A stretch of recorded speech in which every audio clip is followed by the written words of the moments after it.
Sahana bhavatu Sahanau punaktu Sahaviryam karavavahai Tejasvinavadhitamastu ma vidvishavahai. Om Shanti Shanti Shanti.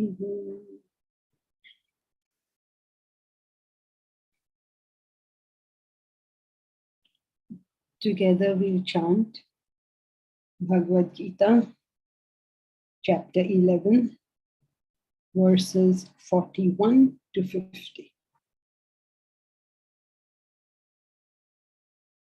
Sakhepi matva prasabham yaduttam He Krishna He Yadava He Sakheti Ajanata Mahimanam Tavedam Maya Pramadat Pranayena Vapi Yachavahasarthamasatkrutosi Viharashayyasana bhojaneshu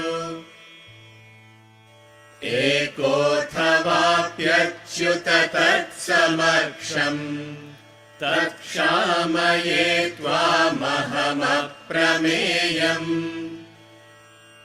Pitasi lokasya characharasya Tvamasya pudyascha gururgariyan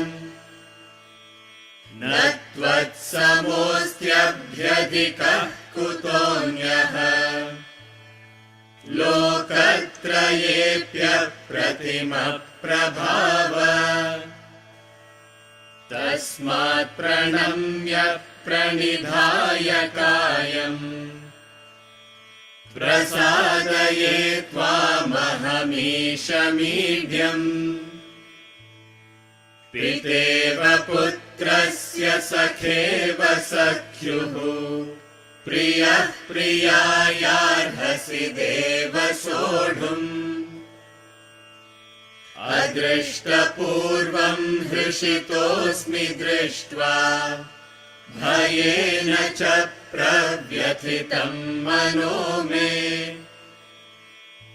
तदेव मे दर्शय देवरूपम् प्रसीद देवेश जगन्निवास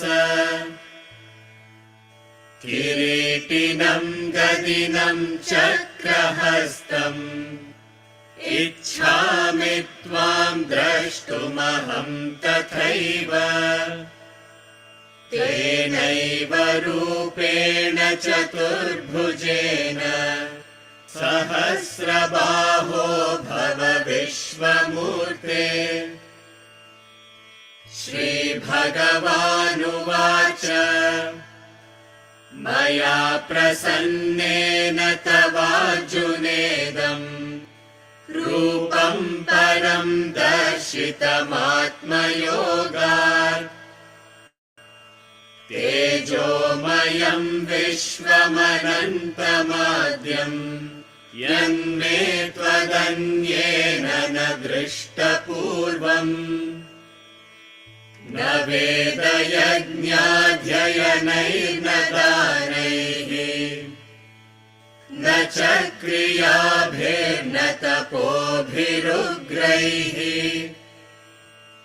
एवं रूपः शक्य अहं नृलोके द्रष्टुं त्वदन्येन कुरु Pravir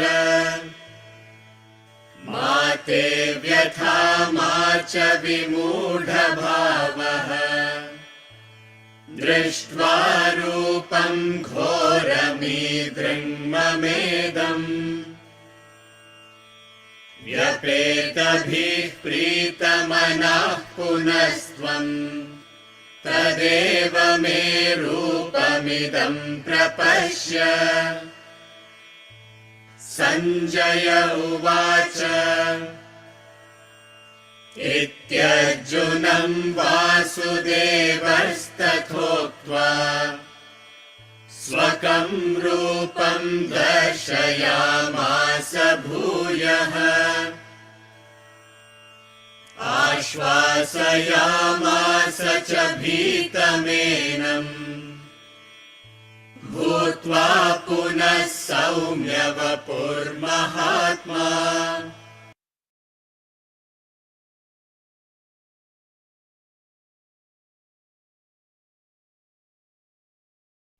You're muted, Janki. Thank you. Maya prasannena tavarjane.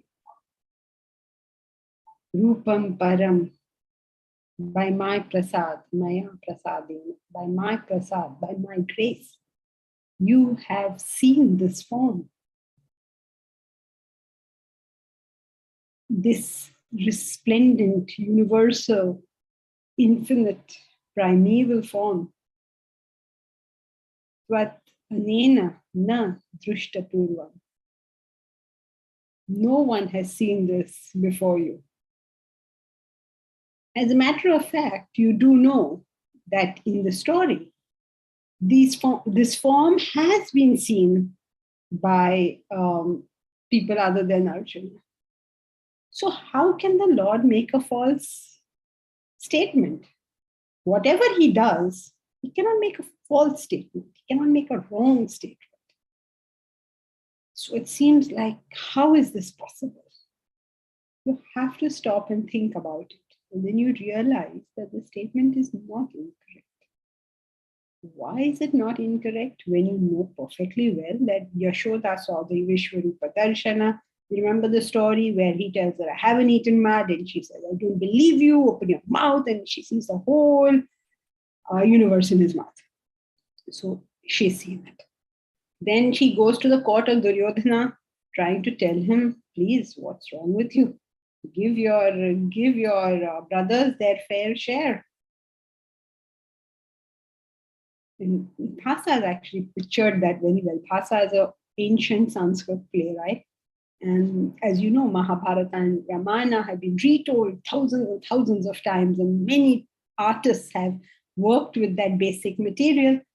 Even today, they are writing stories. Today, write it from the perspective of the lady, from Draupadi or Kunti or Gandhari. They write stories like that. So these stories are so full of depth and meaning that every generation wants to reinterpret them. So Bhasa is about 2nd century BC, somewhere around there. Nobody can be very sure because we were not great at record keeping. But somewhere around 2nd century, Bhasa is considered one of the greatest playwrights. He wrote a play called Dutavakyam, where Krishna goes to the court of, he has sort of dramatized this portion. Krishna has gone to the court of Duryodhana to tell him, don't have this war. I mean, this war is a terrible war. Don't let this happen. And that's why it's called Dutavakyam, the words of the Dut. The Dut means the messenger. So it says, this Dutavakyam, what are the words of that messenger? So he gives them various reasoning. He says, these are your brothers, don't treat them unfairly. So Duryodhana says, what brothers? There can be no brotherhood between the sons of man and the sons of the gods. There's no brotherhood. So each argument he sort of, so he says, so finally Krishna is fed up. He gives him so many arguments. And Duryodhana is very rude, and he says, these people are so bad, and all that. He calls him Damodara, very rudely. Damodara represents Dhamma Udaraha. Udaraha means the stomach, and Dhamma is the rope. So the rope on the stomach, which basically means the cowherd boy, because the cowherd boys tie the rope of their cattle on their stomach, and so they sort of set off into the fields to graze. So now he's in the royal court, he's talking to the king, then he's referred to as Damodara. It's an insult because it's like saying that, you're not capable of speaking to us. You're just a Gopala. You're just a, somebody who takes the cattle out to graze. So he does all this stuff. And then Krishna tells him, okay, out of just kindness and goodness, at least give it, give 5, you know that famous thing, give 5 villages, give 5, whatever, 5. No, nothing. I won't give enough land that'll rest on the tip of a needle. I won't give you that. And then Krishna says, okay, yeah, de do, yeah, he says. To which he says, and rightly so, beautiful answer he gives. He says, a kingdom is not something that is either asked for or given as donation. It is won by the brave at war. So if they have the power, let them fight the war and win it. It's not asked or given in donation. And if they don't have the capacity to fight, let them go and stay at an ashram. Let them find the peace of an ashram. Typical Kshatriya behavior, he says. Now, so what happens is the war becomes inevitable because he won't budge an inch. He's not willing for any compromise. To frighten him, Krishna shows the Vishwarupa Darshan. Right? So we have first instance where Yashoda saw it. We have a second instance where Duryodhana saw it. And he makes the statement that Tvat annena na drushta purvam, na drushta seen purvam earlier. Tvat annena, other than you, na drushta purvam. Nobody has seen this other than you. How can he say that? It is a clearly false statement. And the Lord cannot make a false statement. Right? So now you have to apply yourself. Here's your chance. How is the statement true? So you can't say Bhagavad Gita makes a false statement, correct? I mean, if you have to start on the assumption that every statement here is a true statement. in and of itself. Right? Otherwise, it's not a scripture. You have to reject it as a scripture, or you have to say every statement is true. But this is false. So how is it a true statement? Janki ji, it is qualified statement. Only true for Arjuna. It's, I mean, you can't use that logic here because he says no one other than you has seen it. Yeah, while Krishna has shown the Vishwarupa, but Duryodhan was not evolved and mature enough to see the Vishwarupa. No, he saw it. But was he evolved to see? Was he at that level to see? Yeah, he saw it. He got frightened also.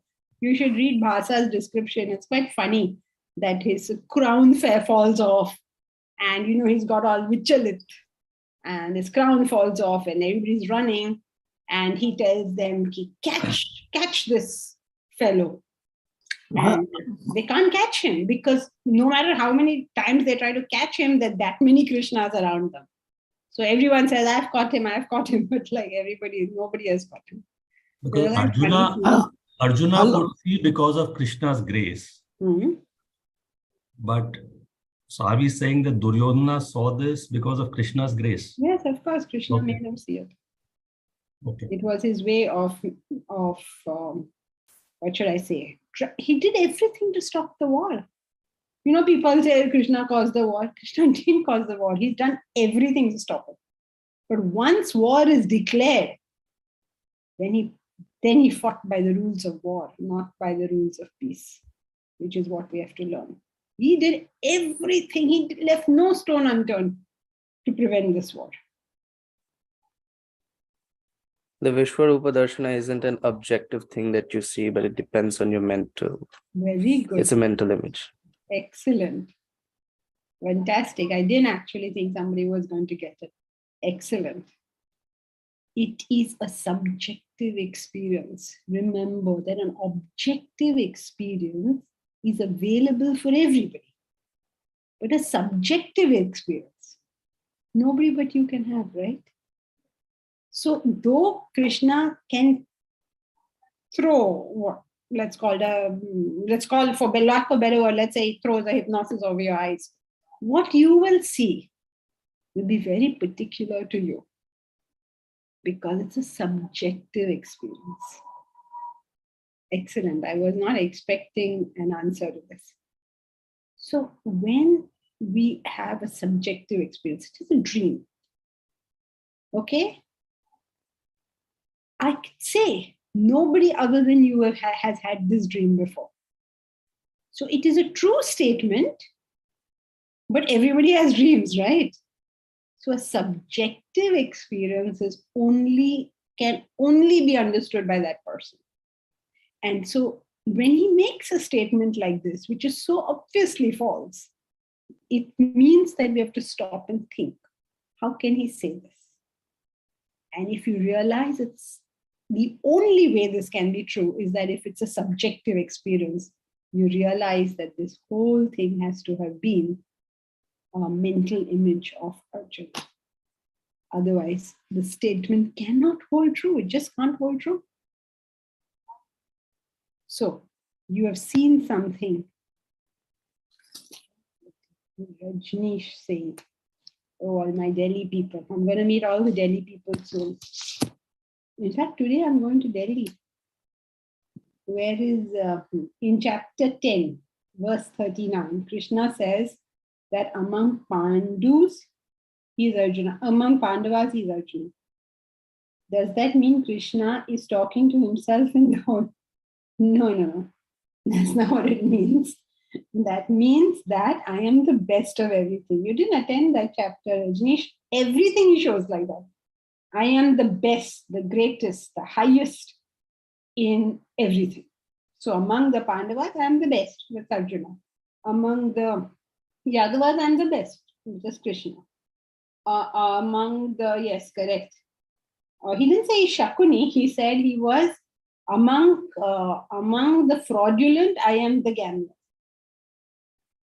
Referring of course to Shakuni, but amongst what Among the fraudulent, what can be more fraudulent than gambling? Because even if you don't cheat at gambling, it's still fraudulent. What is the fraudulence? Is that such a word? What is the fraudulence in gambling? That you want something without earning it. You want to give 2 rupees and get 5 rupees. So amongst the fraudulent, I am gambling. Why gambling? Because in this particular instance, this whole thing is happening as a consequence of that act. So what it means, Rajneesh, is that clear? He's only trying to say that he's the best in all things. Adityanam aham Vishnu. Among the Adityas, that means the 12 suns in the year, I am the April sun, the most beautiful. Okay. Though I don't know why you're bringing up chapter 10 now, but all right. So coming back to this point, Krishna is clearly telling us that no one other than you has seen this form before, meaning it is he's trying to draw to our attention that it is a subjective experience. And it is not a subjective experience that comes out of spiritual growth. How do we know that? If you turn to verse 48, he says, Naved yagnya dhyanehi, not by Ved, not by yagnya, not by dhyana.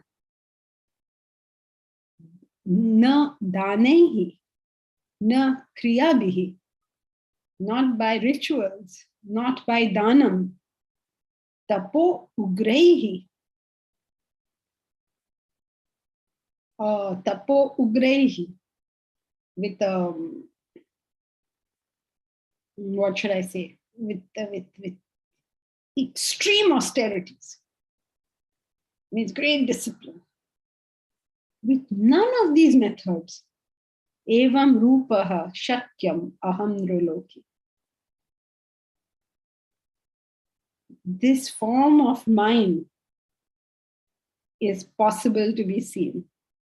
So what did we learn? We learned it was a subjective experience, and we also learned that it is not an experience that you get through the spiritual path. That means it's not the result of spiritual growth. But you may argue and say that many spiritual people claim to have had darshan of the Lord. Yes, they have. And the Gita says, nay, not so. Gita says, I am not saying, you read the text itself. You don't have to listen to me, read the text. None of these methods will give you this mental image of the Lord. None of them. If you get some kind of mental image, whatever it is not this. How do we know that for certain? Because throughout the Gita, he says the state of spiritual evolution is the state of fill in the blanks. Permanent. Is the state of, you're right, Bharat, but in context of non-return, of you cannot come back. If you have risen to 50% of spiritual growth, you cannot come back. But when you get a mental image, that image is gone. So growth is always, once you have it, you have it. You can't go back. But the images, the dreams, the images, the subjective experiences, they come and they go. So we are very happy that, oh, I was so inspired by this idea. I had a divine feeling. I had a divine thought. I had a divine perception. Know that these are not your spiritual.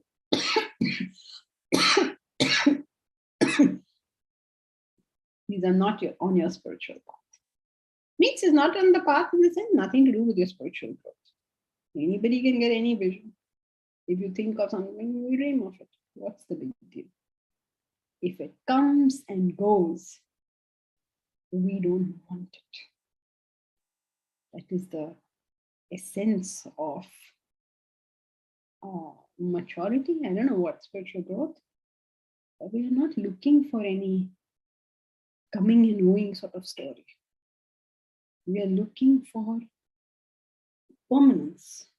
In whatever it is, even if you make money, you want that money to be permanent, right? If you have some kind of happiness, you want that happiness to be permanent.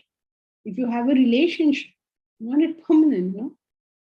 You don't want to be in a relationship that comes and goes. Every day you have to wake up in the morning and say, oh, do I have a husband or is he not there? Or what is the situation? So we look for permanence. And same thing in the spiritual path.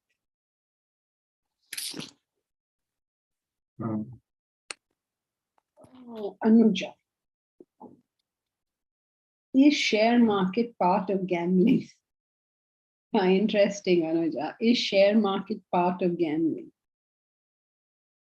Share market is a part of gambling if you are gambling.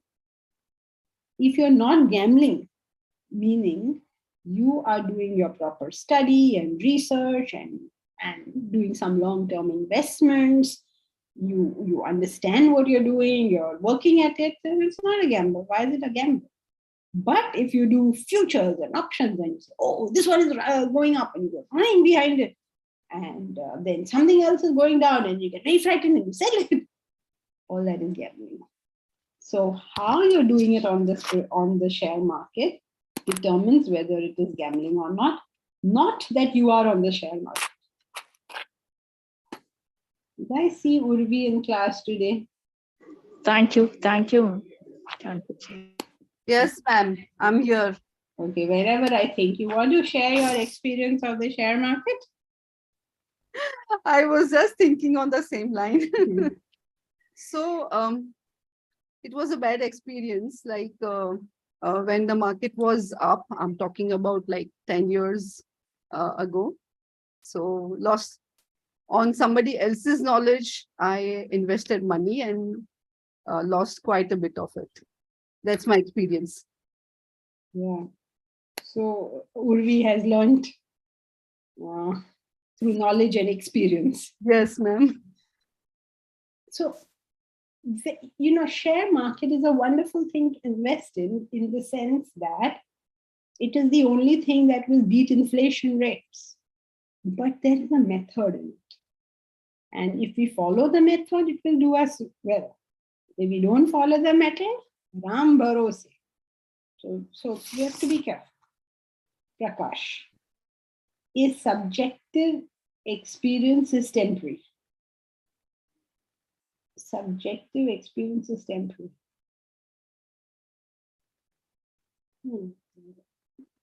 Subjective experience can be temporary, but that's not the point we made. The point was that a subjective experience cannot be experienced by somebody else.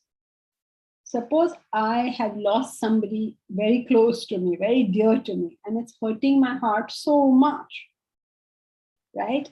That which is hurting me, only I will know. Nobody else can know this because this is my experience.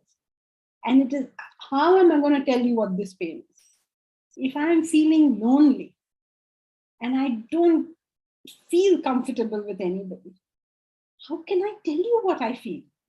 I can't. If you call me fatty and I feel traumatized by it, or you call me dark and I'm traumatized by it, or you say I'm an idiot and I'm traumatized by it, how can I even tell you what my pain is? Or if I win the Nobel Prize, how will I tell you what I'm feeling? How does the champion of Wimbledon tell us what he feels when he wins Wimbledon? So subjective experiences are basically that individual's experience. It cannot be shared by anyone else. It's that individual's experience. That was the point. But Wimbledon champions have been many. People who've been traumatized have been many. People who've lost near and dear ones have been many. So though they have all sort of gone through the same experience, the experience they have gone through is not the same. That was the point. Is that clear? Hari Om, ma'am. Now, one second, Ganesh, let me just finish with Prakash. And then there is Varsha. I'll come to you. Is that okay? Prakash? Yes. Prakash, you're fine? Yes, yes, okay, fine. Fine. Thank you. Varsha? Hari Om Janki.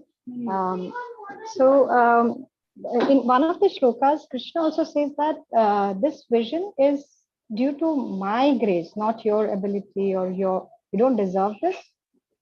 So are we saying that the subjective experience is also because of Krishna, this is not Arjun's prerogative or he doesn't deserve it. So how do we interpret it? It's not that he doesn't deserve it, but he's clearly saying it is by my grace, right? Imagine it's something like this.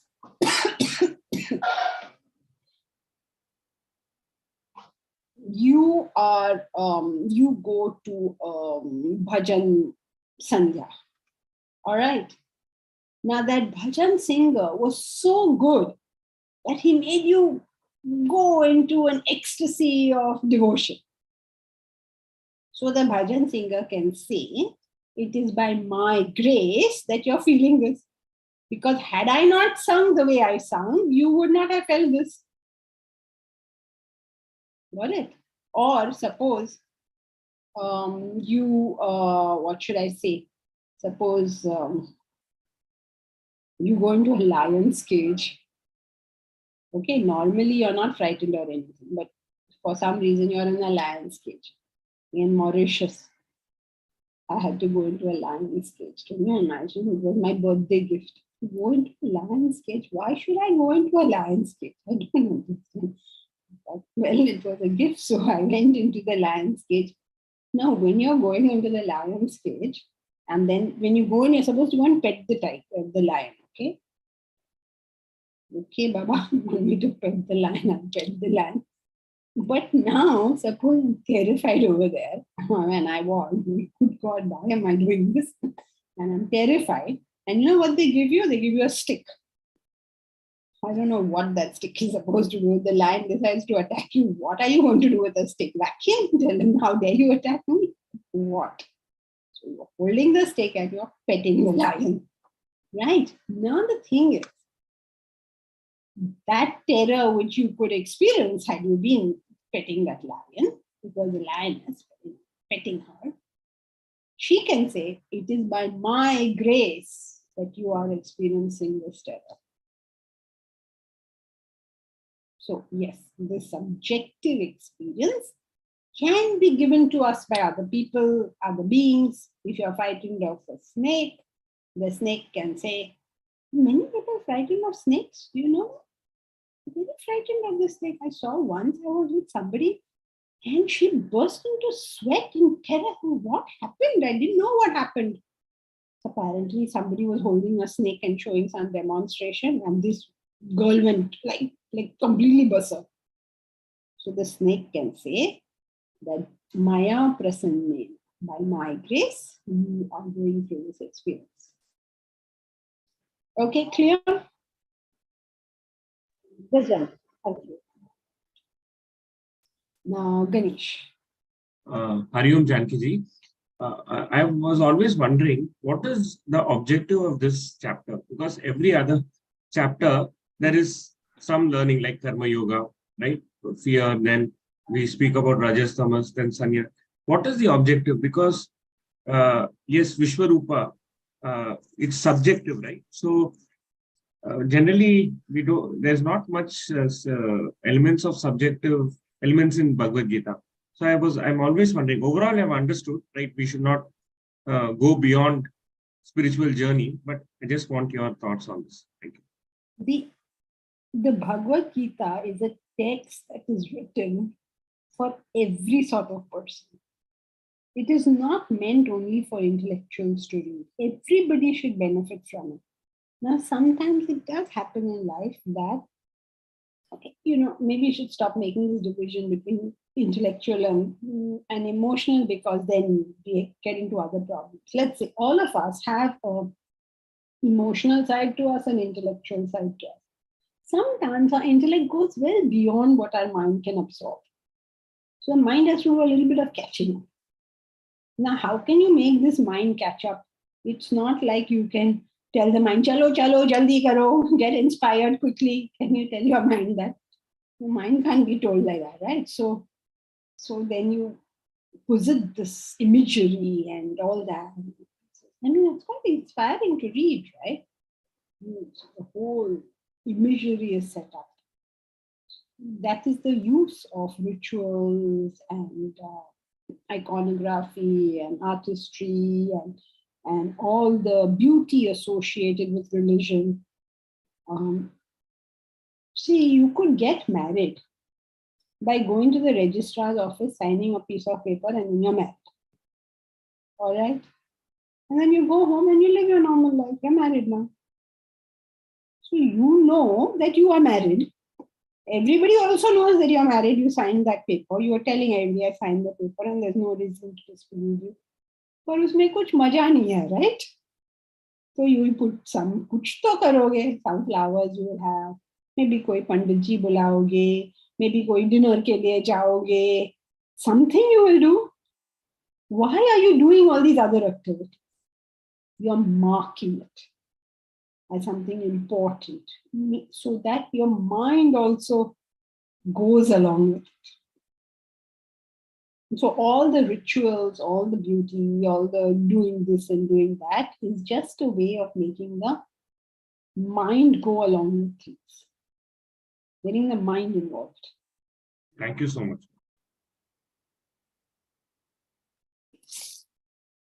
So he told us it's a subjective experience. He told us that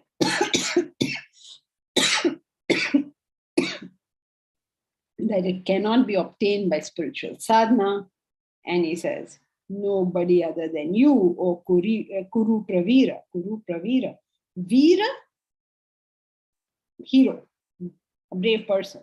Pravira, Prakarshayana Veera, like a great hero. Kuru, of the Kurus. So, O Kuru Pravira, O great hero of the Kurus, nobody other than you has seen this thing. And he goes on repeating. I hope you realize last verse he says it. I mean, 47 he said it, 48 also he says it. Mamita. So each jiva has his potential vision of Vishwarupa, but the Vishwarupa is not the seeker's goal. Yes, correct.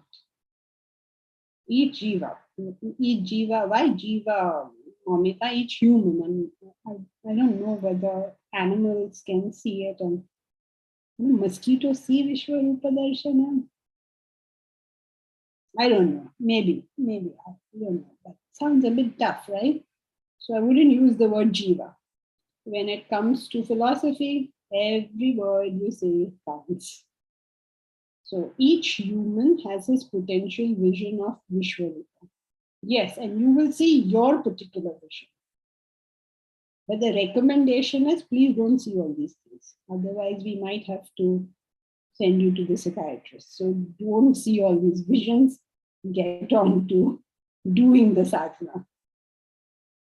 So it's not the seeker's goal. It's not the seeker's goal. It is not recommended.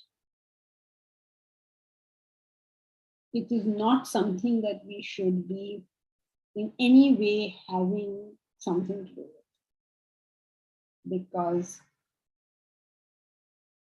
as a sadhak, we're trying to reach the truth.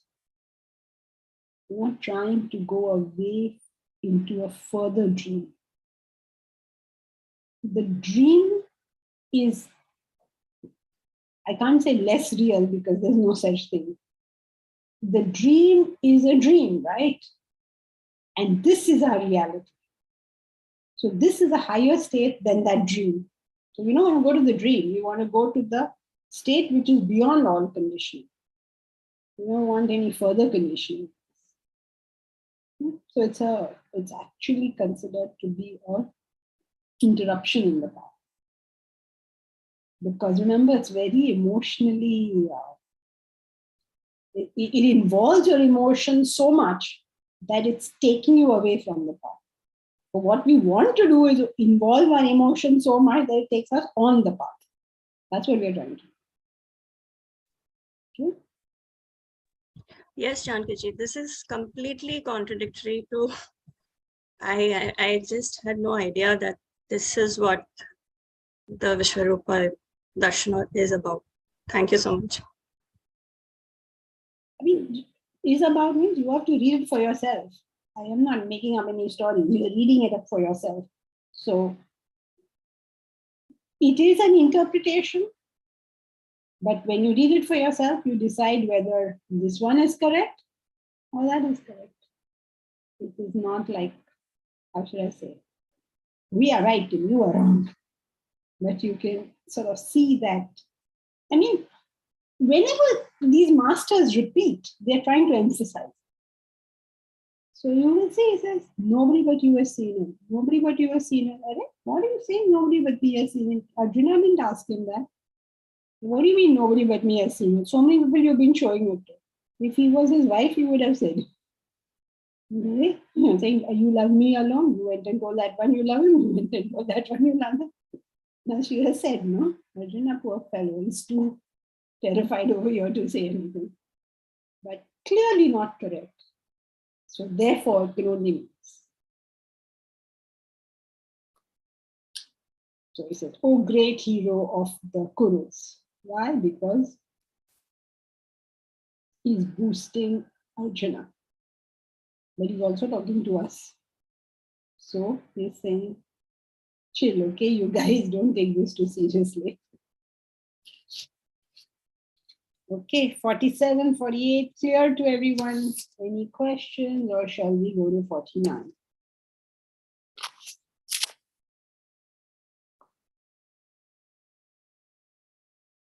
Okay, 49.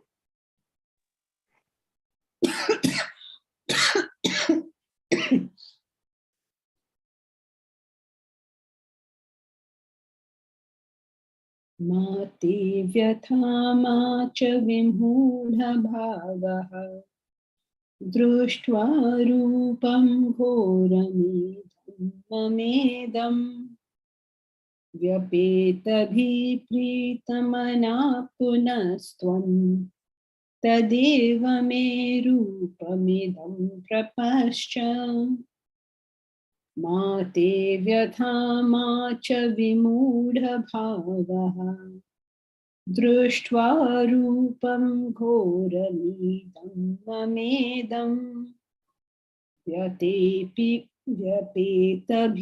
pritamana punastvam tadeva me rupamidam prapascha Mate vyatha macha vimudha bhavaha Mate vyatha. Oh, do not be vyatha. Vyatha means to be frightened. Do not be frightened. Macha vimudha bhavaha. Don't become vimudha bhava. Don't become bewildered like this. Društva rupam ghoram. By seeing this ghora rupa, idam, this terrible ghora rupa of mine, vyatepi vyapeta bihi. Don't have vyatha. Means don't be frightened. Pritamanaha. Be of a happy heart. Punah tvam tadeva me rupam idam prapascha.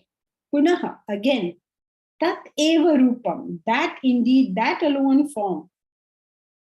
Idam prapascha. Prapascha. See that earlier form. See that earlier form of mind. Settle down. See again that earlier form of mind. Prapascha. Interesting usage of language. Pascha means see. Prapascha is, it's a pradita purush. So it is emphasizing seeing. Interesting usage, right? It means now you see with your own two eyes. Because that was seen with something else. Now you see with these eyes. It means you see the objective reality. So do not be frightened. Do not be bewildered by seeing this terrible form of mind.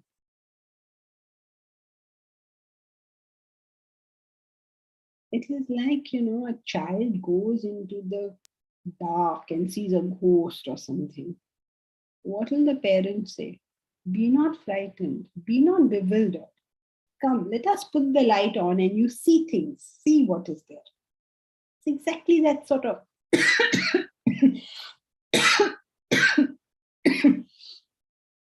sentiment.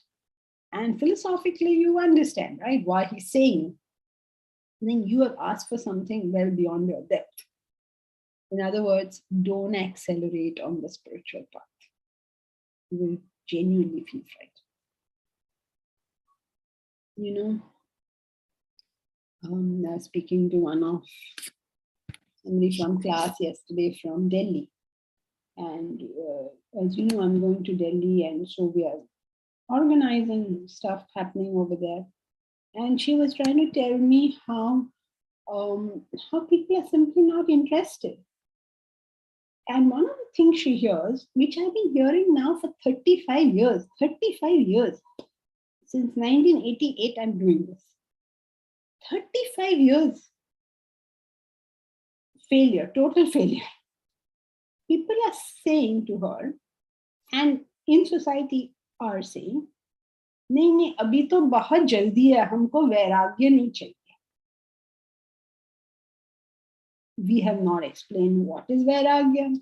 We have not explained when you are supposed to start this. It's like deja vu. 35 years ago, I heard this. Till today, I am hearing this. No, now it's too early for us to do it.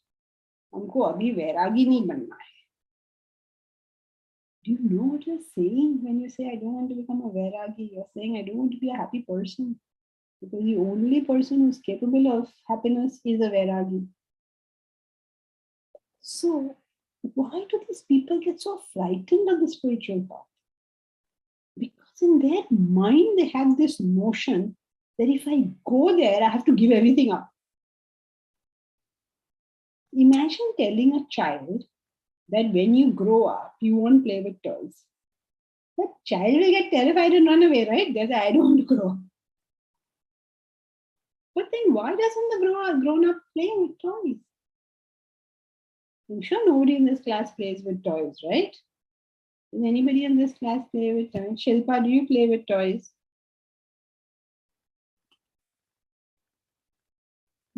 Shilpa, nowadays you don't switch your video on. Akhila, you play with toys? Nobody's answering. Well, I've all gone to sleep, have you all? When I'm with my niece, I do play. But do you on your own love to play with toys and go and buy nice toys for you to play in your room? You do that? No, I don't. But suppose you were to tell your niece one day when you grow up, you will not want to buy toys. The niece will be terrified. Why will the niece be terrified? She's like, this is too early to give up my toys. That's exactly how people feel. I can't give up anything. Who's asking to give up anything? It is right and correct that children should play with toys. It is right and correct that when we are not spiritually highly developed, we play with our toys. It's correct for us to do that. Please continue. Imagine telling people, oh, you must not be married. Oh, you must not earn money. Oh, you must not be famous. Oh, why would you say anything like that? Do you ever go to a child and say, you shouldn't play with toys, it's a very bad thing? And if the child believes you and does not play with toys, will it be good for the child? Obviously not, right? The child is supposed to play with toys. It's his job in life to play with toys. Similarly, for those who need this kind of thing, they should do it. Who is stopping you? So then you say, what is Vedanta doing then? Vedanta is only telling you a way of getting better enjoyment from your toys. If you learn the right way of getting the right enjoyment from your toys, one day you will grow up. There is no pain in this process at all. The whole thing is joy. Deep Raj, people keep telling me, why are you reading Gita at such a young age? It's time to earn money and enjoy your youth. So you tell them, by studying Gita, I will earn money and enjoy my youth. What other enjoyment? It's not that anyone is telling you that, oh, Deep Raj, now that you're studying the Gita, you must grow a beard and long hair and go to the Himalayas. Don't earn money. You not earn money. If you don't earn money, how are you going to live? When you go to the sabzi wala, you can't chant one verse to that sabzi wala. He will say, you give me my money, then I will give you sabzi. So you have to earn. There is no option to this. But how can you earn sensibly? How can you earn in such a way that your life is not a matter of earning money? Earning money is something you have to do. And you should be able, if you are smart enough, you should be able to do in a couple of transactions what people take the whole year to earn. That is what you have to learn, right? Clarity. How to handle your finances in such a way that you have enough money and more, so much more that you're able to give others also, and your life is not spent earning money. Why would you spend your life earning money when there are so many wonderful things to be done here? When you say that, people say, oh my God, you're teaching the youth not to earn money. No, they're teaching the youth how to earn money, and lots of it, without making it a stress in their life. And how do you do that? How do you earn money without making it a stress point in your life? How do you do that? Use your intellect. Very good. With clarity of thought. Janki ji, Deep Raj should tell them, you are earning lakhs, I will earn in millions. Okay. In one shot. Yes. Let us see. Deep Raj, you're going to be a test case. Huh? Everyone's waiting for you to earn the millions. Then you have to tell them how to do it. Earning money should be something for us, which is like we just have plenty of it. All right? It should not be, oh my God, I don't have money. You don't have money yet. Come on. With basic intellect, you should be able to have some money. Enough money. So what is enough money? That you have to sit down and work out for yourself. So nobody is saying that if you come to Vedanta, you don't need to earn money. No, we are saying just the opposite. We're saying, please earn lots of money. Anyway, we need 108 crores, so we are hoping you earn lots of money. Only if you earn money will you help the university. Please earn lots of money. Are we to stop going to parties? No, please go to parties. If you don't go to parties, you don't meet anyone, how are you going to spread the message of Vedanta? Please go and talk about it. You're not running away from society. Then people will listen to you if they see that you're living what you do. They will listen. You will be the leader of your group. You will be a leader amongst people that you're surprised they are asking you your view.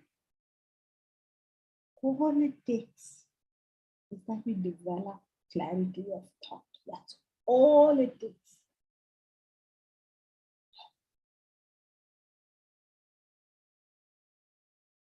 I am surprised I'm not fed up saying this, because I'm saying it for 35 years. My guru is saying it for, how many years is it now? 80 years. 80 years, 75 years. Making no dent. What do we do? So we tell people, be not frightened. Be not afraid of this path. He's saying the same thing. Be not frightened. Be not bewildered by seeing this Ghora Rupa. Do not be frightened by Vedanta. There is no Ghora Rupa happening over here. All the Ghora Rupa means terrible form. This terrible form of Vedanta which you are seeing is You biting more than you can chew. Is in your own mind. Because here is your knowledge that is going to help you in every which way of life, in ways that you cannot even imagine possible. And you will not only help yourself, which anyone does, everybody does.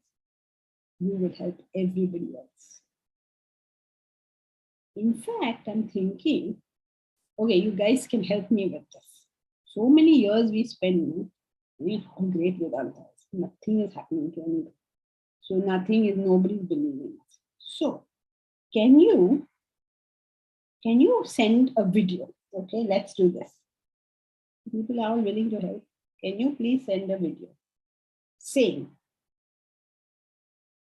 how by your studying Vedanta, give an incident, by your studying Vedanta, other people were helped. Ganesh recently told me of one. Ganesh, tell your incident. Okay, Janki, that was slightly sudden, but okay. So what happened? Briefly, Ganesh, just briefly. Don't worry. Right. No, this is not an exam. Briefly. Right. All right, no problem. Thank you for the opportunity. All right. So very recently, see, I've been a Vedanta student for 2 years, right? Not very regular in my studies, but I attend the classes and somehow try to gain the knowledge. So this concept of identification was always confusing me because I didn't feel that. I thought it was just a concept that was written. But very recently, my organization had to go a restructure, which means we had to lay off people. And I had to lay off around 50 people, all right? Obviously, I was feeling very bad, and most of these people were sole breadwinners, and they had a lot of commitments. Even though they were earning very less, that's below 20,000, they were having a lot of loans. So I thought, what is the best way, right, to make sure that this process goes on well? So many departments had to go through this, but I was the only department where we made sure that the process ran smoothly, which means we took their resignation. We made sure that the full and final is going on time. We made sure the laptops is collected. And what I did was, this was not a HR initiative, but I made sure that most of these people get opportunities, right? Which means I connected them to HR consulting firms, other call centers, which is what I handle in my organization, and made sure that they get their jobs. Okay, so they are going through some interviews, and some of them have got jobs. So I felt that this is where I learned the concept of identification, right? Yes, that's about it. Thank you so much. Yeah, wonderful, isn't it? One person learns Vedanta. How many people get benefit? Let us make a video on this. Mithali, how many students, Mithali, have?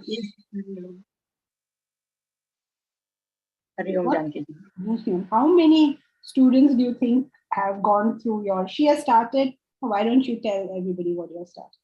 Nothing much. In 2020, we started teaching. Hello, excuse me. Please on your video.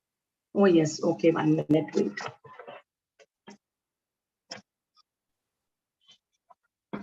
So 2020 is when we started teaching in the villages. So we had all over teachers from all over the world, around 85 of them who were teaching. And then when the schools started again, we realized that children don't come on time, they don't attend. And so now we have connected with schools, and we have got around 5 to 6 Zilla Parishad schools, and the teachers are connected there. So I feel it's just making a difference in somebody's life. I don't think it is me who's doing it. Everybody just gets connected. So Janki ji gave me the opportunity, but I don't think it is only my take when it comes to this. But yes, Vedanta learning does help, although I'm not a regular student who learns myself and reads well on morning studies. Yeah. So how many students you think have been impacted? This is what she's saying. It's not her doing, and obviously everything is teamwork. But it is her idea, her initiative. She set up the organization. So how many students do you think you have impacted? How many students have been through this? Yeah, so during lockdown, we had around 400 students who were learning with us, and that went on for 2 full years, 2020, 21. And then now we have got 4 schools. So each school is around 45 children. That is primary sections. And that we have got 4 schools. So like 200 now, and plus those many 400 may say, we still have those 200 who are still continuing with us. Wow. So see how many. So it is, Janki ji, it's not also only that, it is the women who are teaching are getting so much of satisfaction. So it's not only those people who are connected, it is the women who get an opportunity to get to teach, and they are so satisfied with it.